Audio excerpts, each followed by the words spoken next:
All right, so today is Tuesday, July 28th, 2015, and we're here at the Skirball Museum, and we're here with Ms. Carol Sherman-Jones, and conducting an oral history interview about a samovar that we have as an artifact in the museum. So if you could please introduce yourself and tell us a little bit about yourself, Yep. and we'll get started. I am Carol Sherman-Jones, 54 years old, and I live in Hebron, Kentucky. I was raised in New York and then moved to Arizona, but a lot of my family in their pilgrimage landed in New York and New Jersey area. So, and I'm attached to this samovar because my great-grandmother brought it over from, well, when Tsar Nicholas was reigning, somewhere around there. And she brought it over, this and a pair of brass candlesticks, which I have.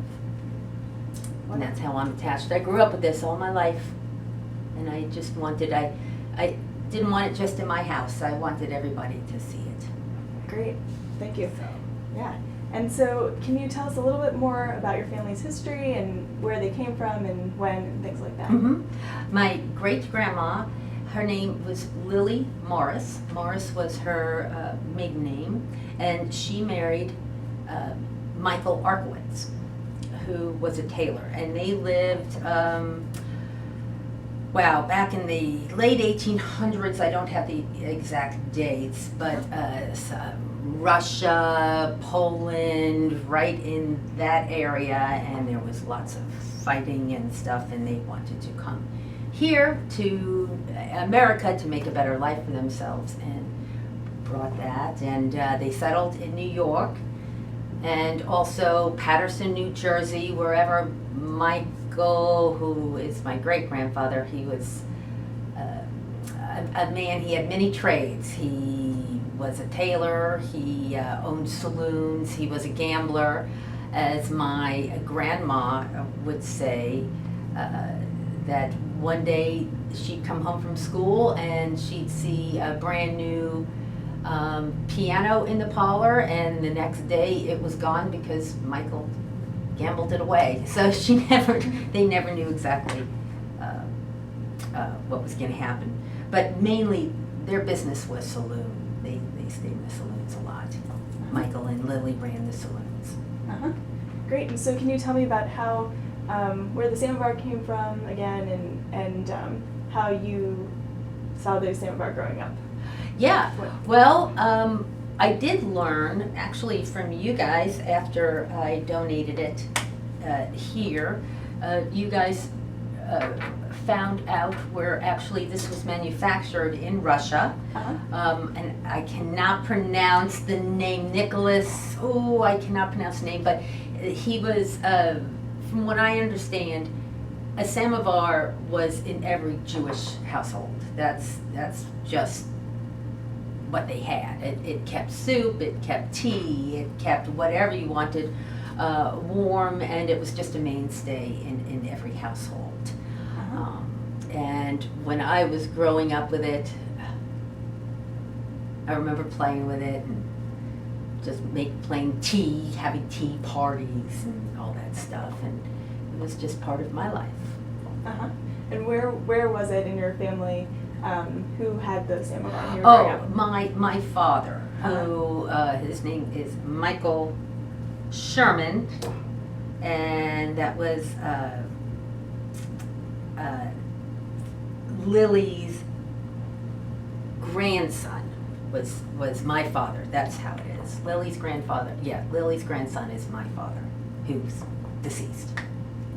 But he got this. It was given to him. My grandmother gave it to him, and then they had it for many, many years. My parents. My father passed away in 2000, and my mother had it, and we moved her out of her home into a retirement village about 3 years ago, and I just I took it, and I just felt like it needed to be seen by more people than just being in my house. Wonderful. And did you ever use it as a family in any celebrations or rituals, or was it more No, for display? no, not that I remember. I always remember it being on display. It was always part of our household, just on display. Okay, great. It's lived through a lot. Yep. I wish it could talk. If it could talk, it Uh-huh. would certainly tell us a lot of stories. Yep.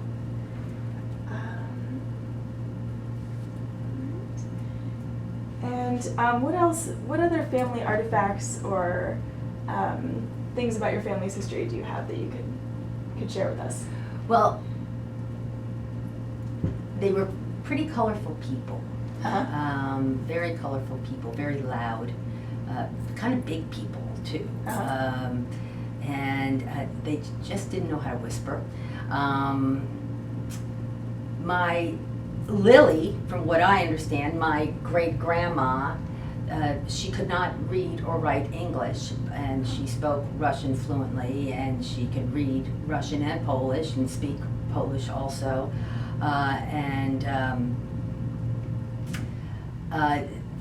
When Lily and Michael got married, they had 11 children, but only 2 survived infancy, my grandma and her older brother, George.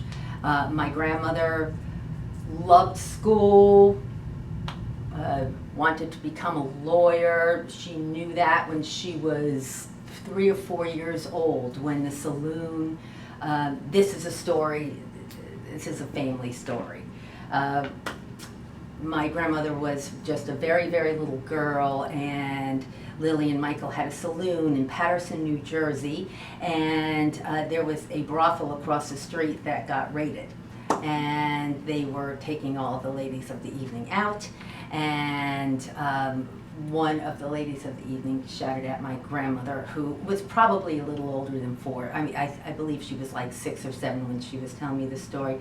And the lady of the evening yelled, "Girlie, get me a mouthpiece, get me a mouthpiece." And my grandma just didn't know what that was, and she found out that a mouthpiece meant lawyer, and she was fascinated by that. And from then on, just worked all her life to become an attorney. And I do know that she was too young to get into college, and she used one of her deceased sister's birth certificate to get into college because she was a little older. She also wanted to go to Columbia Law, but Columbia Law did not admit women at that time, so she had to settle for NYU, where she did graduate. And she marched with Margaret Sanger for women's productive rights. I guess she was somewhat of a suffragette. And Lily was, from what I understand, very into my grandmother becoming a feminist. She was,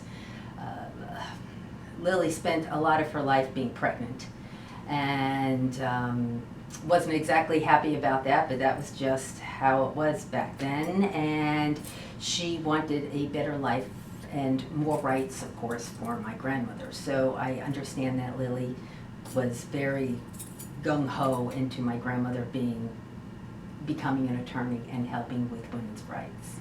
That's great. So that's about what I know. Excellent. And is there anything else about, you mentioned earlier Ellis Island, the family coming over, is there anything you know about that early history and maybe in connection with the Samovar? Not really. I do know that the last name, Lily's last name was, her name was Morris, and then when she got married, it was Arkowitz. And when they came over and landed in Ellis Island, they, too long of a name, we'll cut it short to Arkin. So it was Arkin for a long time, and then I think my grandmother reclaimed that. Okay. So that is about all I know. Great. Well, that's great. And do you want to show us some of the other things that you brought? Yeah. That would be great. Yeah. This, in the saloons that Lily and Michael ran, she had hand crocheted, I mean, there were hundreds of these. that she Wow. did, like 100. To hand crochet this, I mean, that's just amazing. And here's a woman who couldn't count, but boy, could she could count her stitches. And the napkin set that went with it. And I know these are over 100 years old. It's something else. I just could not imagine. And I do know of another little family story that Michael Lily's husband, and this goes back to the saloon in Paterson, New Jersey, which Paterson was kind of a rough place. And they had a customer who was holding a knife to my great-grandfather's throat, and Lily had heard, she was upstairs doing something, and she had heard commotion, because they all lived upstairs in the flat. And the saloon was on the first floor. And she heard commotion, and she came creeping down the stairs, and she sees my great-grandfather being held by a knife. And she just picked up a pool cue and hit the guy over the head real hard with the pool cue. And he, of course, got knocked unconscious, and the police came, and Lily just kind of like put her hand back, walked back upstairs like all in a day's work. So it was kind of rough. Uh-huh. So. Wow, and Yeah. maybe we can also show some of the photographs. Yes. I'd love to. Let's see, is this my, this is my, also my grandfather, who was a pretty amazing person too. Let me see, this is my grandma and her brother, the only 2 of 11 children to survive infancy. She was very cute. That's my grandma.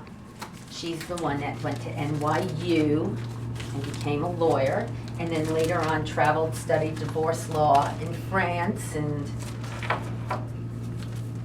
she was something else. As my mother says, she burned her bra before it was popular. And this is more pictures of my grandma. I believe that's when she graduated high school. And this is Lily. This is Lily Morris, my great-grandmother, who brought this over. This and a pair of brass candlesticks. And I also have, but she made it in the late 30s, early 40s, a beautiful crocheted in yarn. It's huge blanket. It's all hand crocheted, and it says January 1941 on it, and then Lily's initials, L.A. She was something else. She was a pretty strong lady. You had to be. Yeah. And is this Lily's dad? This is my great-grandfather. Holy moly. Yeah, that's Lily's dad. Something else. Yep. Tyra Morris. As I said, it doesn't sound very Jewish, but. And more pictures of Lily. I'm so glad I have these. There's Lily again.